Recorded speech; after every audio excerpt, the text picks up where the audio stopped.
Visa stumping হওয়ার পর কতদিনের মধ্যে ফ্লাই করতে হয়, অথবা পাসপোর্টে ভিসা লাগার পর কতদিনের মধ্যে ওয়ার্ক ভিসা ফ্লাই করতে হয়।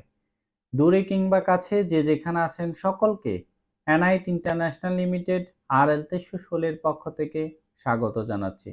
আজকে আরেকটি ভিন্ন টপিকস নিয়ে কথা বলবো, সেটা হচ্ছে এটা হতে পারে আপনাদের জন্য একটি সচেতনামূলক বার্তা। পাসপোর্টে ভিসা লাগার পর অথবা হচ্ছে ভিসা স্টাম্পিং হওয়ার পর কতদিনের মধ্যে হচ্ছে ওয়ার্ক ভিসায় ফ্লাইট করতে হয়। ধরেন আপনি কোনো না কোনো একটা এজেন্সিতে হচ্ছে পাসপোর্টটি জমা করছেন বা হচ্ছে ভিসার জন্য, ওয়ার্ক ভিসার জন্য। এখন আপনার ভিসাটি লেগে গেছে, আপনি এখন কতদিনের মধ্যে হচ্ছে আপনি ফ্লাই করতে হবে, ওই দেশে যেতে হবে। তো হচ্ছে এটা হচ্ছে আমরা হচ্ছে ম্যাক্সিমাম দেশগুলা হচ্ছে একই নিয়ম হয়ে থাকে, সাধারণত ওয়ার্ক ভিসাগুলা। তো হচ্ছে 90 দিনের মধ্যে হচ্ছে আপনি যেই কোনো দেশে আপনি যেতে হবে। ধরে নিলাম হচ্ছে সৌদি আরব নিয়ে আজকে আমি আপনাদেরকে বোঝানোর জন্য চেষ্টা করব। সৌদি আরবের একটি ভিসা নিয়ে হচ্ছে আমরা কথা বলি, সেটা হচ্ছে 90 দিনের মধ্যে হচ্ছে আপনার ফ্লাই করতে হবে। তো হচ্ছে ভিসার গায়ে লেখা থাকে ভ্যালিড ফ্রম। ভ্যালিড ফ্রম হচ্ছে একটা ডেট লেখা থাকবে, এরপর হচ্ছে ভ্যালিড আনটিল, এটা আরেকটি ডেট লেখা থাকবে। তো ভ্যালিড ফ্রম থেকে ভ্যালিড আনটিল এটা হচ্ছে 90 দিনের একটি গ্যাপ থাকবে, এবং কিছু কিছু সময় হচ্ছে ডিউরেশন অফ স্টে, মানে কতদিন থাকতে পারবেন। তো হচ্ছে এটা নিয়ে অনেকে প্রশ্ন করে, আমার কি 3 মাসের ভিসা দিয়েছেন, আমি তো হচ্ছে 1 বছরের ভিসা নিছি, আমি তো ওয়ার্ক ভিসা 1 বছরের জন্য নিছি বা 2 বছরের জন্য আমার সাথে কথা হয়েছে, কিন্তু আমার তো ভিসার গায়ে লেখা হচ্ছে 90 দিন ডিউরেশন অফ স্টে। তো এটার মিনিং হচ্ছে আপনি যখন যেদিন থেকে, ধরেন আজকে আপনার পাসপোর্টে ভিসা লাগছে বা হচ্ছে ভিসা আজকে পাইছেন, তো আজকের ডেট থেকে ঠিক 90 দিনের মধ্যে আপনি সৌদি আরবে যেতে হবে। যদি আদারওয়াইজ যদি না যান, 90 দিনের পর যদি 91 দিন হয়ে যায়, তাহলে হচ্ছে আপনার ভিসাটি এক্সপায়ার হয়ে যাবে। তো এক্সপায়ার হয়ে গেলে আপনি ভিসা আর আপনি যেতে পারবেন না। তো এটাই হচ্ছে আসলে বুঝিয়েছে। তো আপনাদেরকে অবগত করব, যাদেরই হচ্ছে ভিসা লেগে যায় আপনার চেষ্টা করবেন হচ্ছে 1 মাস বা হচ্ছে 1.5-2 মাসের মধ্যেই চলে যেতে।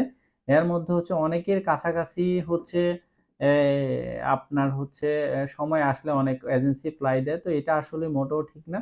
তো আমরা হচ্ছে বলবো হচ্ছে 2 মাসের মধ্যেই হচ্ছে আপনি চলে যাবেন, যদি অর্থনৈতিক কোনো সমস্যা থেকে থাকে। এই যে ধরেন কোনো না কোনো একটা সমস্যা পড়লো, এই যে ধরেন আমেরিকার সাথে হচ্ছে ইরানের হচ্ছে একটি যুদ্ধ চলছে, তো এই যুদ্ধটা কিন্তু হচ্ছে সৌদি আরব, ওমান, কাতার, কুয়েত, বাহরাইন প্রত্যেকটাই দেশে মোটামুটি লাগছে। তো হচ্ছে এই যে লাগার কারণে কিছু কিছু দেশের হচ্ছে, যেমন দুবাই তো ফ্লাই বন্ধ করে দিছে দীর্ঘদিন, সৌদি আরব হচ্ছে দাম্মামে ফ্লাইট দীর্ঘদিন ধরে বন্ধ ছিল, এখন স্বাভাবিক আছে প্রত্যেকটা দেশে।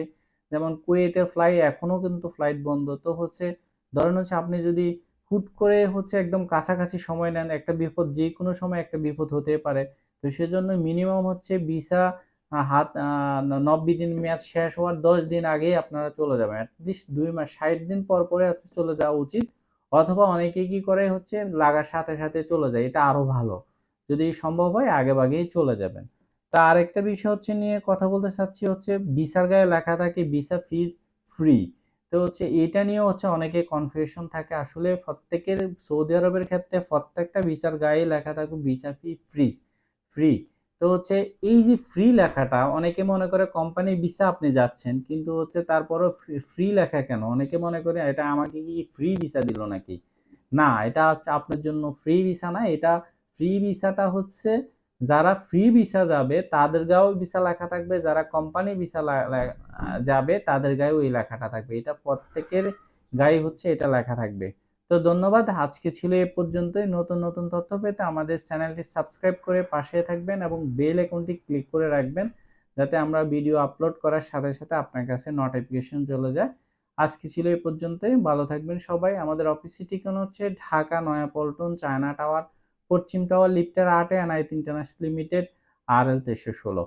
দক্ষ হয়ে বিদেশ যান, অর্থ সম্মান দুইটাই কামান, বৈধভাবে বিদেশে যান, রিক্রুটিং এজেন্সির মাধ্যমে বিদেশে যান। আল্লাহ